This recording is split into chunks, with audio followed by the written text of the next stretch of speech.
afternoon. Welcome to EduSat Network. Friend, as you know, this week we are having discussion on Indian scientists and freedom struggle. Yesterday we discussed the general overview of the scientist's role in the freedom struggle and particularly talked about with El Sarkar. Today we'll move further and we'll talk about one of the important scientists of the time, P.C. Ray, his contribution and how he mobilized people. Also, he did a magnificent contribution toward the science and technology. So certainly his way of working and his style of mobilizing the people will help us to understand, to find out the present solution to the problem which we face the contemporary times. So keeping this in view, we have organized a series of lecture on this very topic, Indian scientist and freedom struggle. And for discussion on this very topic, we have in a studio Dr. Jain Sinha. He is an academician, eminent historian, and presently associate professor of history in Cluster Innovation Center, Delhi University. And his area of interest is science and technology. So certainly his knowledge and experience will help us to understand this topic and about give insight into the life of the P.C. Ray. So on behalf, I welcome him for the EduSat lecture. Welcome, sir. Thank you very much. Friends, yesterday I had talked about M.L. Sarkar, one scientist. Today I am going to talk about Praful Chand Ray, much popularly known as P.C. Ray. P.C. Ray was, in some sense, one of the first generation of scientists who took a deep interest in the national politics. So I am discussing about him today. P.C. Ray was born in what is now Bangladesh, East Bengal. He was born in 1861. He was educated in Calcutta during 1871 and 82. He received his DSc from the University of Edinburgh 1887, and after that he returned from there in 1888. In 1889 he was appointed assistant professor at the University of Calcutta. From here he stayed there. He became a legendary teacher, a legendary researcher, and throughout his life he dedicated it to the cause of science and technology and education in general. Today we are going to focus particularly on his role towards the achievement of freedom of our country. Just we will try to go phase-wise. The earliest spark of patriotism in P.C. Ray can be noted in his one of the essays which he wrote when he was studying abroad, and that was about the condition of India after 1857. That was an essay competition. He wrote, he won that prize, and in that he discussed how, due to British rule, India had become very poor and it was a backward country. So that was the beginning of his flash of patriotism and nationalism, and afterwards every year almost we can say he became a greater patriot and a greater nationalist. For that he had fortunately had the position of a university teacher from where he could radiate his ideas to far-flung areas, and fortunately he was fortunate enough to get excellent and most brilliant, some of the most brilliant students who later on became leader both in science and national politics. For example, M.N. Saha, S.N. Bose, all these people, J.C. Ghosh, all these people were disciples of P.C. Ray. So this is the time he was appointed in Calcutta University Presidency College in 1889, that is almost 1890. And we can note very soon that in the 1890s, the country was undergoing a surge of feeling of what can be described today Swadeshi. Though actual Swadeshi, which is much more known in history, that started after the partition of Bengal in 1905. But the feeling of Swadeshism, of having things of our own, controlled by Indians, used by Indians for the benefits of Indians, that had started much earlier. And for that we can go to the efforts of M.L. Sarkar, even J.N. Tata industrialists. He also tried to have something indigenous to be controlled by Indians only and not by foreigners. And for that he, apart from starting industry, indigenous industry at a large scale, steel, initially textile industry and later on a steel industry at Jamshedpur, he also started an Indian Institute of Science in Mysore. So that was the period of Swadeshi. This Swadeshi, idea of Swadeshi was fueled by the ideas and findings of Dadabhai Nauroji. He showed by his studies that how India had been exploited and its wealth was going away from the country and nothing was coming in a return for that. So these were the effort, these were the ways of thinking about the natural resources. This was going on in the later half of 19th century. This is the period when P.C. Ray returned to India. He was posted in Calcutta University, and he was also inspired by these type of ideas that let us have exploit our own resources, harness them with the help of Indian talent and Indian management and Indian resources. So he was actively trying to introduce Swadeshi movement and, to be much more specific, Swadeshi industries in India. This was taking place in the 1890s. He himself started a company called Bengal Chemicals in 1892, and after that he started another company, Bengal Chemical and Pharmaceutical Works Limited, that was started in 900. So these are the two examples. See, later on he also helped in constituting the Bengal Technical School and Bengal National Council of Education, Bengal, around 1905. So all these efforts, they were the results of the feeling of Swadeshi in Bengal and even elsewhere. And here we can see that a scientist who was otherwise purely academician engaged in research, he is starting factories, he is starting manufacturing units. It was very strange. It is strange even now. Hardly any scientist acts like that. But here he was acting, and he started his own manufacturing units, and some of them are still existing. For example, Bengal Chemical. So this was the beginning of how P.C. Ray entered into the public life in terms of political freedom of the country. After that, he went still deeper, and he started studying about the India's past heritage in the field of science and technology, and for that he wrote a book, History of Hindu Chemistry, in 2 volumes. He wrote it in 1902 and the second volume in 1908. This was a very remarkable work because he showed by these books, 2 books, that India did have great achievement in the field of chemical sciences, what was at that time called Rasayan Shastra, and he wrote the 2 volumes on the subject. Likewise, he inspired others also to go into the details of India's past achievements.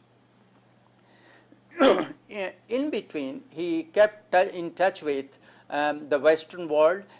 In fact, apart from his studying in England, he made about 5 visits to England due to different reasons, but most of them concerned somewhere with academics and research. And through these visits, he brought in new ideas and he created his own ideas too. So what I want to suggest that despite the fact that he was interested in the great heritage of India in the past, he was also ready, he was open to accept modern scientific achievements from all over the world. And for that he started manufacturing units which produced oils and medicines, toothpaste, etc. They produce something like that. So this was first he started manufacturing units. Second, he probed the past of the country and he wrote 2 volumes on the heritage of India in the field of chemistry, and these 2 volumes became very famous in his lifetime, and in fact they inspired many others. After that he was a great teacher. He lived at Presidency College and he was unmarried. He was in very bad health, but despite that he was totally dedicated to education, to research, to science and to his students. He behaved with his students something like a father, and in fact in many cases he supported them with money also.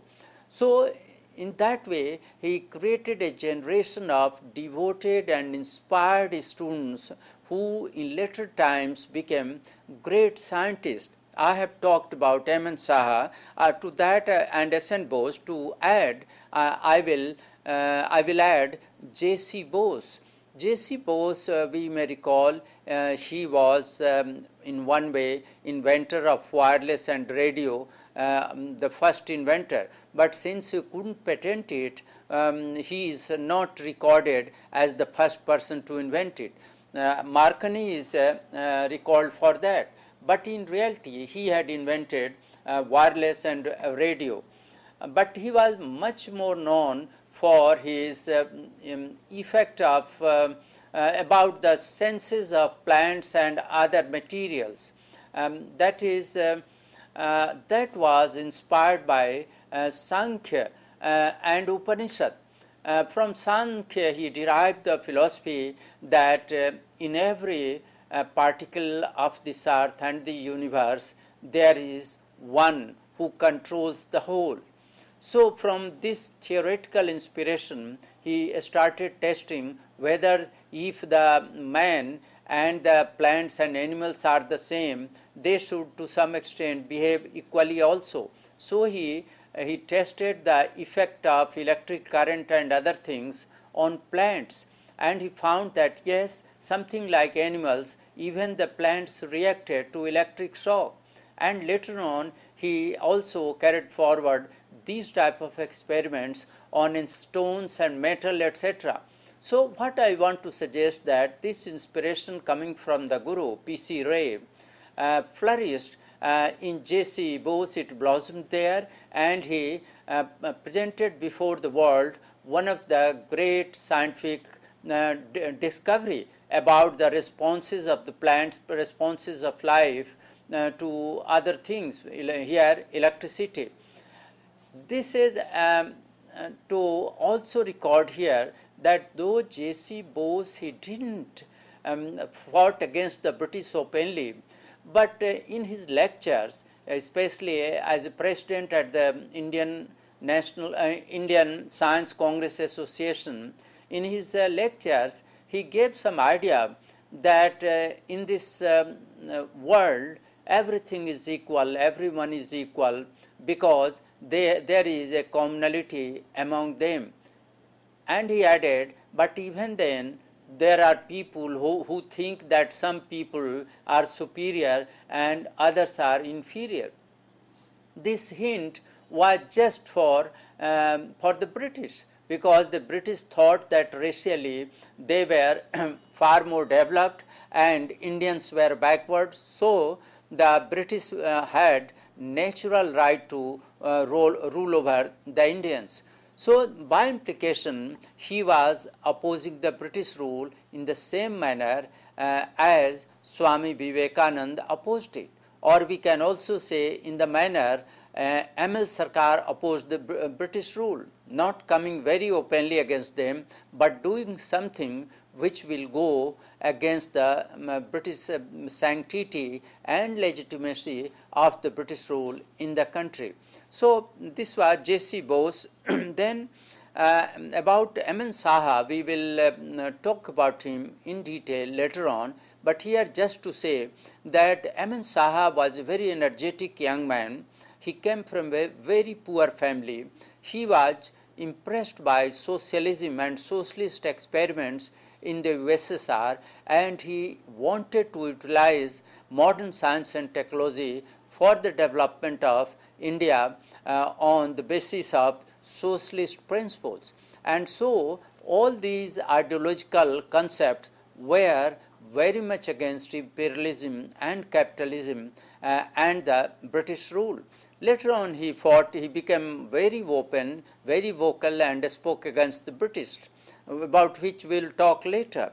The same was the case with S.N. Bose, though S.N. Bose was not so vocal, but all of these students of P.C. Ray, they were against imperialism, and they contributed in a manner that was going to oppose the British rule in this country, because they established and they proved the superiority of Indian cultural past and its past scientific heritage. So this was one contribution of P.C. Ray, that he promoted scientific research. Even at the earliest stage, he promoted education in general, which was very much essential for India.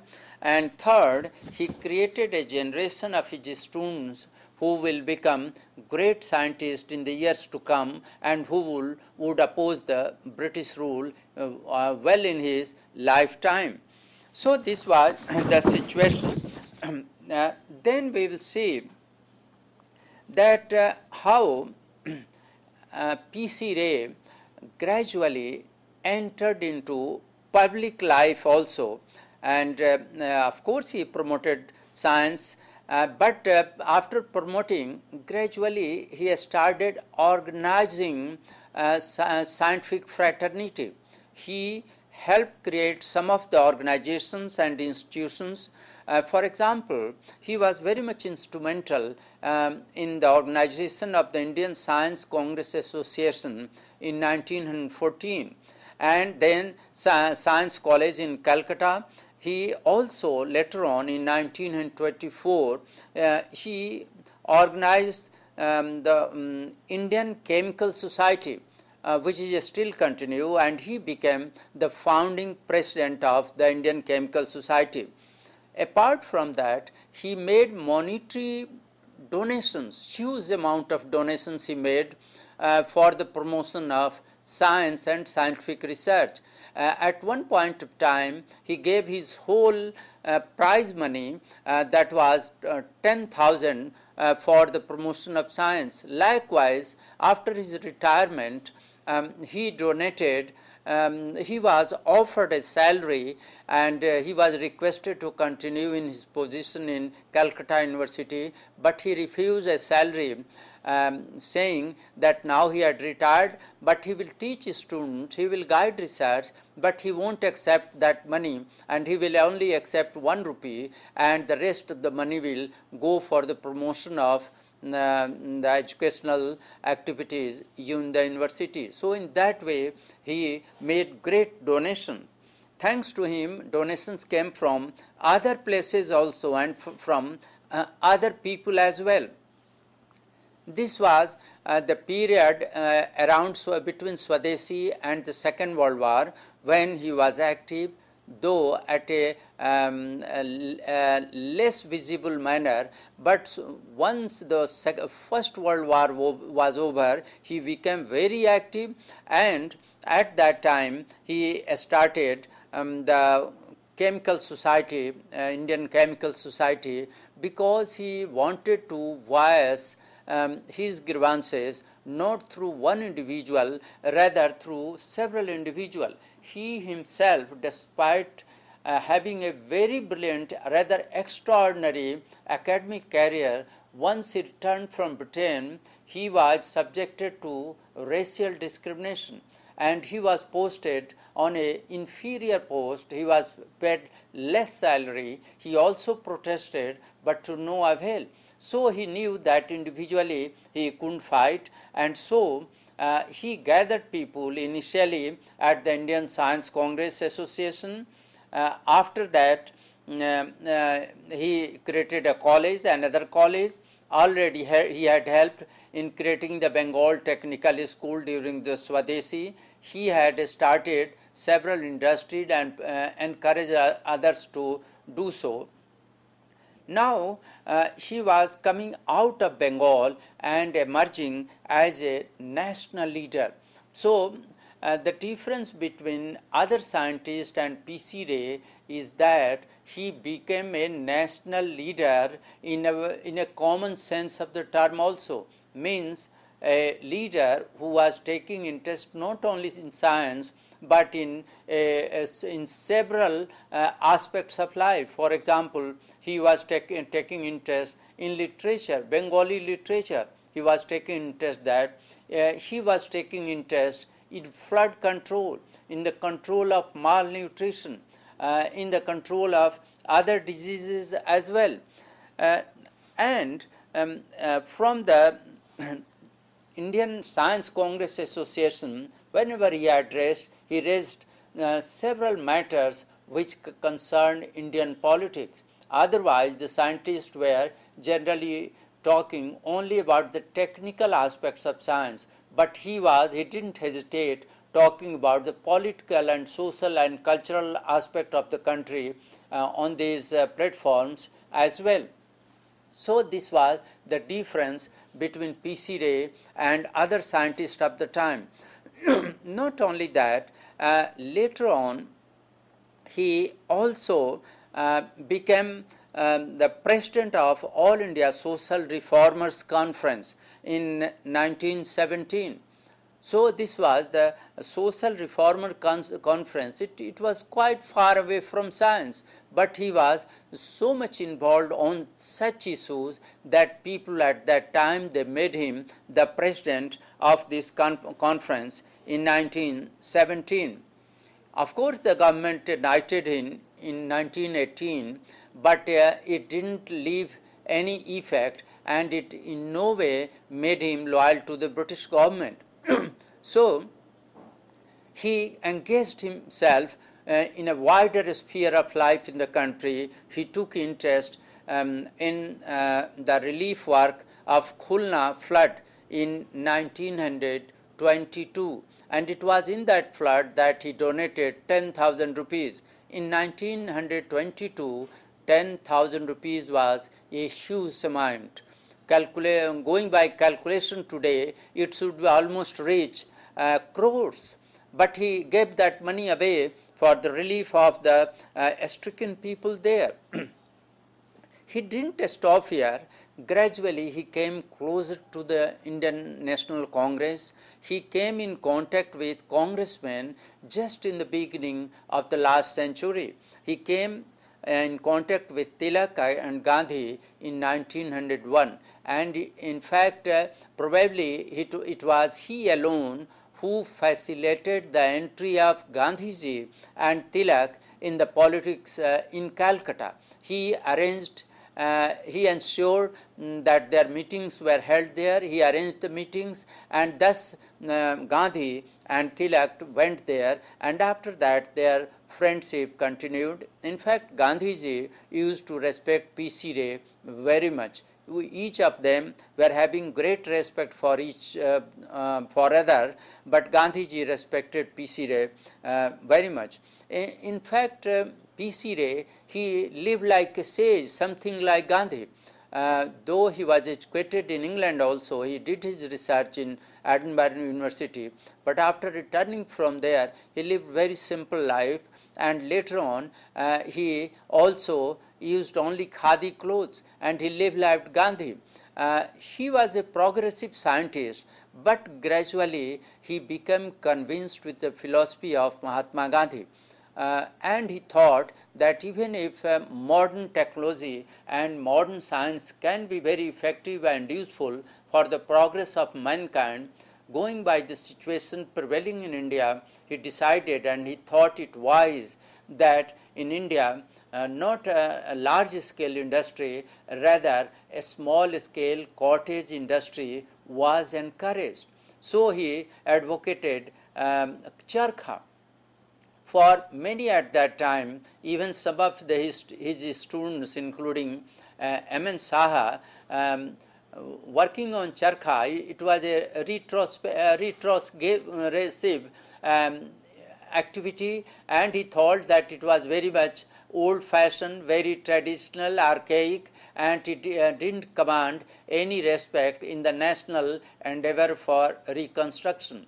But P.C. Ray, he thought that no, charkha was a small machine which could be run by everyone. It didn't invite any great investment, and more than that, it had by then become a symbol of national unity and national endeavor. So symbolically, he also supported charkha. He lived a simple life like Gandhi. In fact, he was extremely living austere life, exactly like a sannyasi. He lived there. He was not in good health. He had always a problem in his stomach, but despite that, he was a great teacher, dedicated teacher, and he carried forward several scientific and civic responsibilities.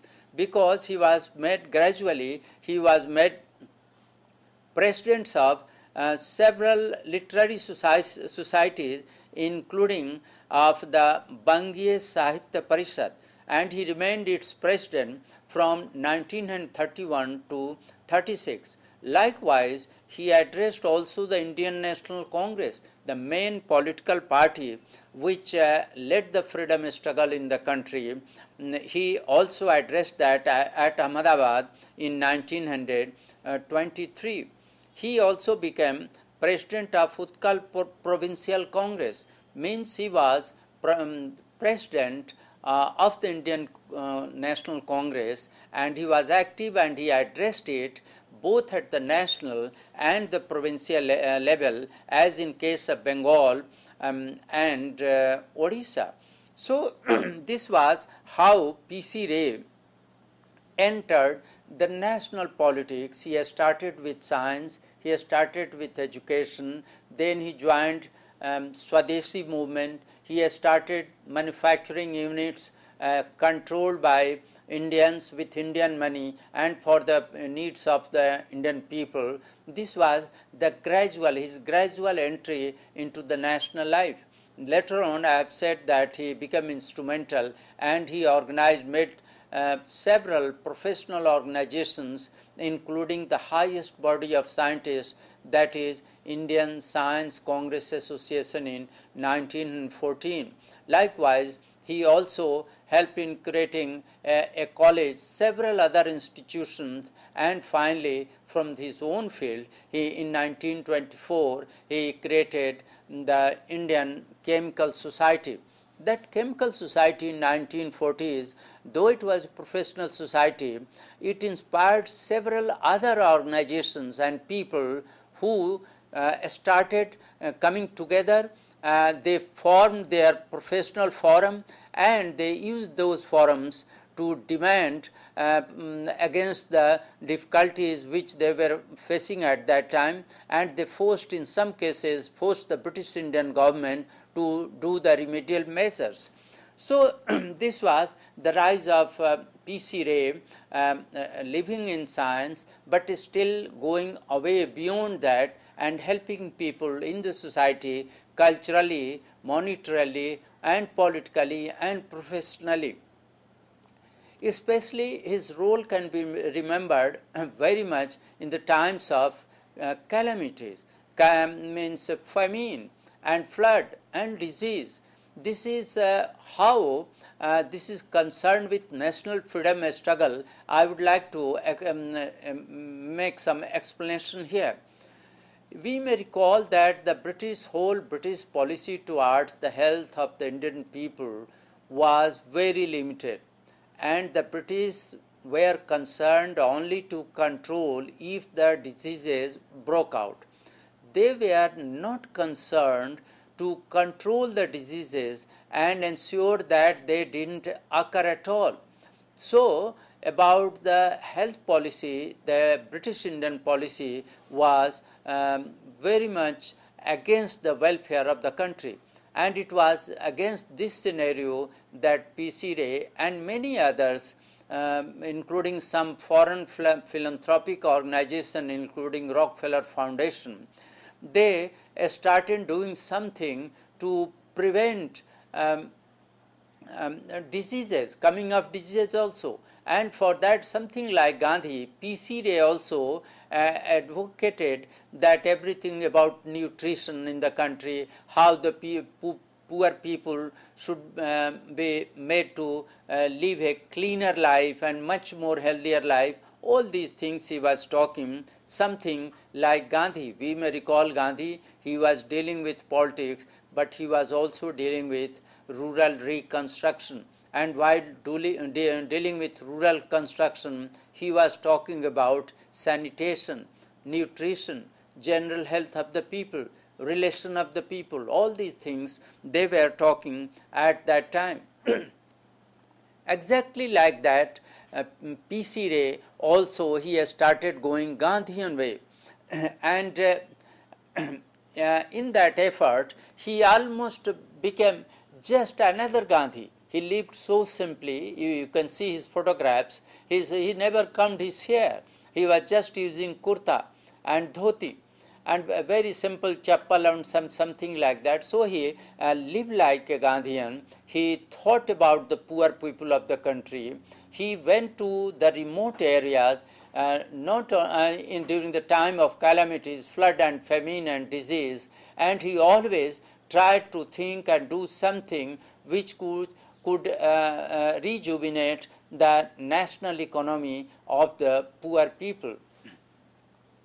So, this was, in short, P.C. Ray's effort towards national life. What is important, how he is different from other scientists, and how he ultimately made contribution towards freedom struggle and independence of the country, we can have a bird's eye view on that. Let us remember that first, while as a student himself in Britain, he challenged the British government by writing an essay against them while he was a student there, and that essay was very much critical, and it was so substantial that some of the Europeans, some of the British also liked it. So the beginning had been started there. Then P.C. Ray came to India and he started activities concerning Swadeshi. First, in terms of ideas, because he started new factories, he encouraged others to establish factories under the British control. And when the Swadeshi movement took place in 1905, he actively supported that movement, but he supported not on a political cause only, but also to encourage the economic regeneration of the country, and for that he has started factories, and he encouraged other people to start new factories with investment coming from the Indian capitalist or whosoever gave that money and under Indian control. After that, he expanded his horizon. He went beyond Bengal. He became member and president and secretary of several societies which dealt with subjects other than science, means they dealt with literature. And we can remember that literature at that time also meant anti-British literature, because in Bengal a lot of pamphlets and writings were made against the British. So we should also take into account that he was promoting that type of Bengali literature at that time. He organized his own people from own profession at the Indian History and Science Congress, then Bengal Chemical, and ultimately coming to the direct to public life, he joined the efforts for famine, during famines and floods, and ultimately he became instrumental so much in politics that he had a trip to different parts of the country, and he addressed even Congress committees also. He addressed the Indian National Congress at Ahmedabad, and then also in Odisha. So that was his life. Later on, he became almost synonymous with Gandhi. Gandhi was in politics, and in science was P.C. Ray. They loved each other, and they were symbolically something like father figures for most of the Indian nationalists who were younger in 1920s and 30s. For example, Jawaharlal Nehru and others. P.C. Ray died in 1944. So with him, the whole era of dedicated scientists dedicated to the cause of society at large, that era in some way ended with his death. Okay. So, how do you see because he inspired many of the scientists of the time to come forward and fought for the freedom struggle. So, a kind of inspiration for all of them. Yes. So, this towering personality of the P.C. Ray was made, it was inherent in him that brought to the fore, and finally Yes. the generation. Both. Yeah. Both. He was very brilliant. Okay. We can say genetically he was such a brilliant person. He didn't, unlike Mahendra Lal Sarkar and M.N. Saha, he didn't come from a poor family. Okay. He came from a good family, a small jamindar or something like that, because the family could afford to keep it in Calcutta and give him education. So he was not in pressure to become very public friendly. He could have afford to be very elegant, maintain an elegant life. But somehow he realized, and perhaps this realization came from India's past tradition first, and second, due to the exploitation, extreme exploitation of the British rule, which reduced the country in a very poor and backward country. These were influencing factors which influenced him to move and act and go beyond his arena of science and technology. So first his inherent capacity and quality. Second, the situation of the country which had been caused by the British rule. Third, his own enlightenment, because he was very receptive to ideas anywhere. He was interested in world literature. He knew French also. He went to Britain for different reasons, but mainly for academic reasons. In all cases, 5 times he went to Britain.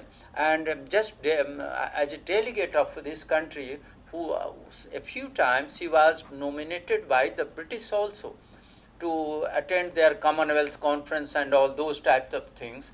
So this was both his personal and acquired inspiration. But definitely, I do not remember him having a great fascination in general for any one person.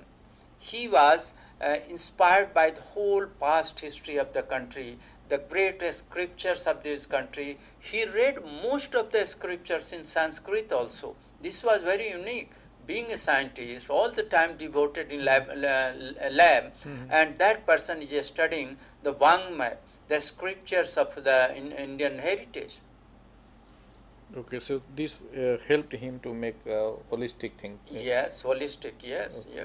And another thing, some geographical factors, because even if he came from a fairly good family, the whole area near Dhaka, it was flood-prone area. Okay. Flood-prone and disease-prone. Most of the diseases, cholera, and then smallpox, all these things happened at that time. So he, from the very beginning, he was witness to these calamities, and he was concerned how to remove them. The same thing happened in case of Aman Sahab, because his village was always marooned by flood water. So he thought of removing the flood from everywhere from the country, and it was due to Aman Saha, due to his efforts, that the first water resource management project was started in India with the DVC project. So this geography also influenced these people. Okay. Uh, in common sense, or for the general people, we find that scientific value and traditional value contradict each other. Yeah. But But he didn't feel that there is contradiction. okay, And I in think fact, he studied the Rasayan Shastra, Okay. and he tried to prove that there were several things which had been achieved in India Okay. far back in history. we have a call from Gujarat. So good afternoon. Please ask your question. Hello Yeah, please ask your question. जी sir, मैं रास्ता हिंदी माध्यम का विद्यार्थी हूँ। मैं hello जी जी सवाल पूछिए। जी मैं राजस्थान से बोल रहा हूँ, राजनीति विज्ञान का विद्यार्थी हूँ। मेरे को अंतर्राष्ट्रीय राजनीति की कोई बुक्स की फेमस बुक्स हों, उनके नाम बताएं सर। राजनीति शास्त्र की। हाँ सर, अंतर्राष्ट्रीय राजनीति में। ओके, तो राजनीतिक शास्त्र पर तो आज हम लोग चर्चा नहीं कर रहे हैं। आज हम लोग चर्चा कर रहे हैं स्वतंत्रता संघर्ष में साइंटिस्ट का क्या योगदान रहा उस पर। अगर इससे संबंधित आपका प्रश्न है तो पूछें। जब राजनीतिक शास्त्र का हम लोग जब यहाँ चर्चा करेंगे तो फिर बाद में उसके बारे में बतलाएंगे। राजनीतिक शास्त्र के प्रोफेसर रहेंगे, वो आपके सवाल को जवाब देंगे। ठीक है जी सर। तो जो बात कर रहे थे traditional values and scientific values, they contradict each other. So but in personality like M Sarkar and PC Ray, we find it in fact, helped he each other. himself was combination of a very fine mixture of the old and the new, the traditional and modern. His dress was very much traditional, kurta dhoti, very simple. But in ideas, at his mind, he was very much progressive. He was deriving from everywhere in the world, from the new findings in the field of science and technology. And so, even he knew about Rasayan Shastra and about Ayurveda, very well he knew about that. But when he started his industry, it was based on modern science and technology, Bengal chemical. Okay. But here again he mixed tradition. Now he started producing things like toothpaste. But that toothpaste contained neem, which beneficial effects were known in Ayurveda. He derived from there. Okay. And not only that, he wanted to promote and popularize it. I remember having read a pamphlet from that time, around 1905, in which there is advertisement for a toothpaste, neem toothpaste, and there is a quotation by PC Ray. He says that if one uses this toothpaste, neem toothpaste, for 5 minutes, the bacteria will die and the teeth will become healthier. So he was so much devoted that he was promoting some things taken from India's past and Ayurveda. Okay. And there was not contradiction for him between the past and the present. Rather, it helped him. Yeah, helped him. Yes. Or we can say he tried to search the Yeah. traditional wisdom through the modern eyes. I see. Exactly. Perfectly. Yeah. So now in this case, what we find that quantization, because the modern science or the modern medicine, which depends on or which talks about the quantization of the different element, different organic materials, and which is not in abundant quantity, you say in the Ayurveda or it was. So how he could quantify what was the method he involved? Yeah. As far as I recall about some of his experiments, all the time he was making experiments on the natural resources available in this country, Okay. both in the form of minerals and plant life. For plant life, generally he made selections going by the references in Ayurveda, and traditional literature, and he used to test those plants, that how they are useful. But for testing, he was using modern techniques. Okay. Idea came from the past. Okay. Yeah, he sanctified it also. He respected that idea, but he tried to test it. Is it true? And if it is true, he promoted it. He tested neem and he promoted and he advertised that if you use the neem toothpaste, it will make your teeth healthy. Okay, this way he took up a number of projects and worked on them. Yes, yes. And he encouraged people like Gandhi. Yeah. Gandhi was not only working on any one project. Yeah. There were people in hundreds in number, and he had just asked them, do like this, prepare a food recipe for a very poor person in this country. Gandhi's program I am talking about. Okay. Something like also PC Ray also did that, and several of his students were experimenting in their own field, and they will share the findings with him. They took it blindly because of the towering personality of Yes, PC Ray yes, or yes. the And Gandhi. convincing personality also, Okay. because always he was topping with facts and figures. He was not vague. Even if he was talking about the past, he will simply quote the exact lines from a Sanskrit scripture. He won't talk vaguely that in Ramayana it is written. He will exactly quote it. And some people were stunned on about his memory, that how he recalls all those things. You read his biography, it's a masterpiece in 2 volumes, this much. In 2 volumes, and you can know almost the whole of history of that time. He is following at the same time, not only science, several other things as well. We have another call from Maharashtra. Good afternoon. Please ask your question. Hello. Hello. Ji, Yeah, please ask your question. Hello. Hello. Can you elaborate me something about Varghese Kurian, Dr. Varghese Kurian? Okay. Okay, please go ahead and ask your question. Can you elaborate me something about Dr. Varghese Kurian, his contribution? Varghese Kurian. Yes. Okay, Varghese Kurian contribution. You want to elaborate on this, his contribution. Varghese Kurian. Ye present milkman. Yeah, he talking? yeah. Huh? Yeah. So, No, you are talking about the person who brought about the white revolution in this country, revolution in milk production. Are you talking about him? Hello? line got disconnected. So you might be about him. Yeah. So it is slightly different from him, but definitely Kurian, we can in some way parallel him with PC Ray. Because here a professional, though I think Kurian was not a scientist, I don't think he was a scientist, but he managed things in such a manner that he made insignificant things into a great thing. Milk production individually scattered all over the country and making no contribution. Here he collected all milk and made India surplus country about milk. So that way he is an excellent example of a scientist who could contribute to social life in a different manner as well. Yeah. So it's a way of identifying the problem what the country faces and come forward to solve it. Yeah, exactly. To identify what is the top priority at a particular time in a particular region and how to solve it with the skill that person is having. Okay. Because he can't have all the skill. But if you are having, I am having some skill, so I can try to manage things from my angle and make it beneficial for the country. Okay. So there are so many other things which is lying, and you are also associated with the program Cluster Innovation Center. Yes. So how the young generation, a young mind is being inculcated values like this, and what they are being taught nowadays? Yes. Let me explain about this cluster issue. Cluster Innovation Center. In fact, innovation has always been there.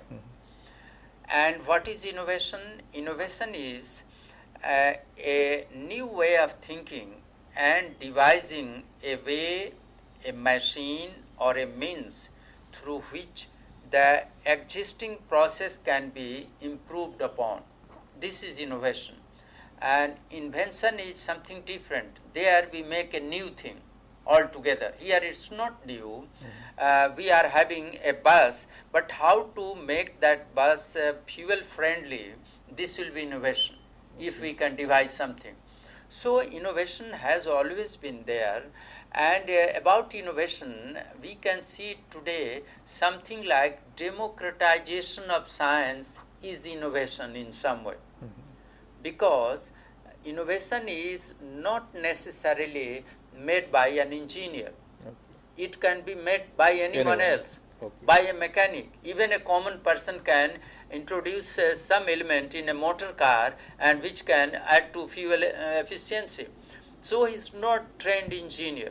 Because he is more exposed to the problem.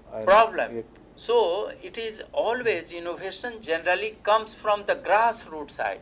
From the ground it comes. It doesn't come from above. It comes from the ground because here his or her mind is extremely keen to solve the problem because he is the sufferer. So he will devise a method and he will introduce it. Earlier, it was generally not recognized by scientists, and many of the innovations continued for decades, but scientific people didn't accept it because due to different reasons, but one due to the process of science, that you have to explain how it works, what is the principle involved.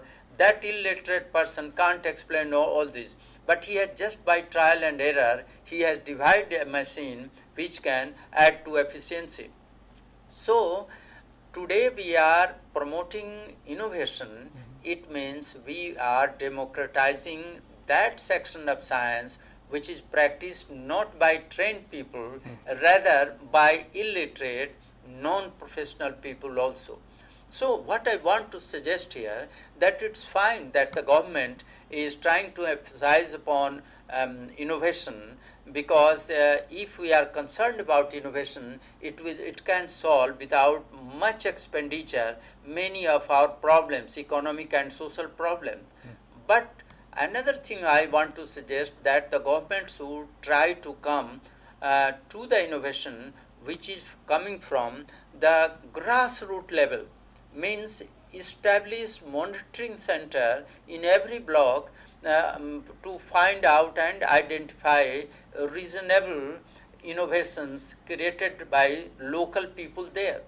So this thing, though every state has an innovation council, there is a National Innovation Council, then there are innovation council in all the states, but I doubt that the innovation councils in the states are working in an effective manner. At the center it is working, and so the Cluster Innovation Center in Delhi University has been created, and we are trying to do so whatever we can, and we are happy with the result. But I am afraid I do not see any activity at village level so far as innovation is concerned. Okay. So, do you invite any kind of suggestion from any person from any walk of the life? Yes. And you can work upon them and put into the practice. In fact, we teach at our center. We find out the problem. We do not give problem to the student to solve. Rather, we try to identify students who will provide a problem, and then we also ask them to solve it. And we simply help them to find that solution. But they have to find. Okay. So this way, as you are talking about, this is democratization of science and science. Yes. Otherwise, innovation won't be accepted by the typical scientific mind. They will say that you prove it in the lab. What is the principle involved? He or she can't explain it, but it is producing result. So that type of innovation should be accepted, and of course the government can standardize it. That innovation, it is working, but maybe in future at some point of time it may be dangerous. So the government in its lab should test whether it is really reasonable and feasible or not. Okay, standardization is also one of the steps. One of the involved very important. In all this. Yes. So, it can be something like patenting. Okay. Yes. But initially, even any idea coming from even illiterate person, that should be entertained and examined. It shouldn't be rejected outright. Okay, so academic qualification or achievement does not come Yes. into the way of the Yeah, it innovation doesn't or come. in the Because science. human mind is very intelligent, Okay. and even without formal education, it can work independently. In fact, in some cases, it can work more creatively. And this is why at Shanti Niketan and at other places, the effort was that first unlearn. You have been put into a box, so get out of that, and then your creativity will appear. We also teach these type of things at our center, cluster center. So out of box thinking is Yeah. should be given more emphasis than the Yes. formal yes. knowledge. Yeah. Because out of box, which may much more creative and original. Okay. Yes. So, well, friends, with this word, we conclude the lecture. I thank all of you for watching the lecture, and on behalf, I thank Dr. Jain Sinha for giving such a wonderful lecture. Thank you very much.